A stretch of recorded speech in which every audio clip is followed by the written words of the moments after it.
कफन एक कहानी ऐसी है।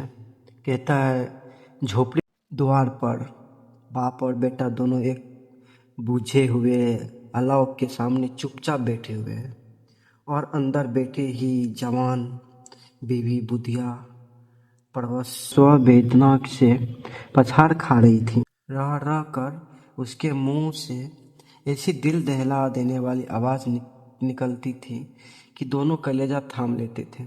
जाड़ों की रात थी। प्राकृतिक सन्नाटे में डूबी हुई सारा गांव अंधकार में लय हो गया था। घिसू ने कहा, मालूम होता है बचेगी नहीं। सारा दौड़ते हो गया।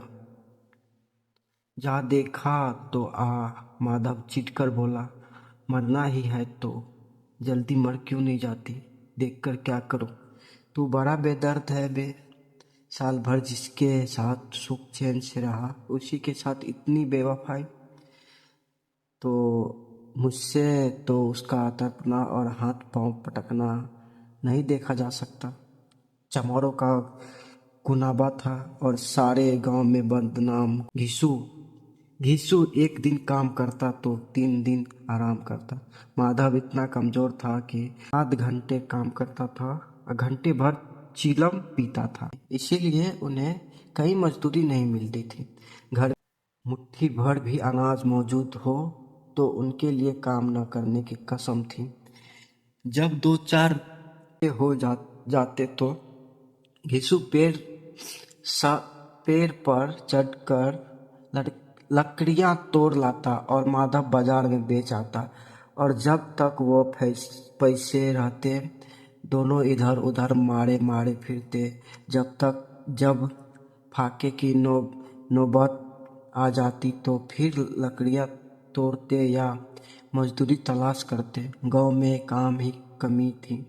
किसानों का गांव था। मेहनती आदमी के लिए 50 काम थे, मगर इन दोनों को लोग उसी वक्त बुलाते थे जब 2 आदमियों से का काम पाकर भी संतोष करने के सिवा और कोई चारा न होता। अगर दोनों साधु होते तो उन्हें संतोष और धैर्य के लिए संयम और नियम की बिल्कुल जरूरत न होती। यह तो इनकी प्रकृति थी। विचित्र जीवन था इनका। घर में मिट्टी के 2-4 बर्तनों के सिवा कोई संपत्ति नहीं। फटे चिथड़े थे। चिथड़ों से अपनी नग्नता को ढांके हुए जिए जाते थे। संसार की चिंताओं से मुक्त, कर्ज से लदे हुए, गालियां भी खाते थे, मार भी खाते, मगर कोई भी गम नहीं। दिन इतने की वसूली के बिल्कुल आशा न रहने पर भी लोग इन्हें कुछ न कुछ कर्ज दे देते थे। मटर आलू की फसल में दूसरों के खेतों से मटर या आलू उखाड़ लाते और भून भान कर खा लेते, या 10-50 उखाड़ लाते और रात को चूसते।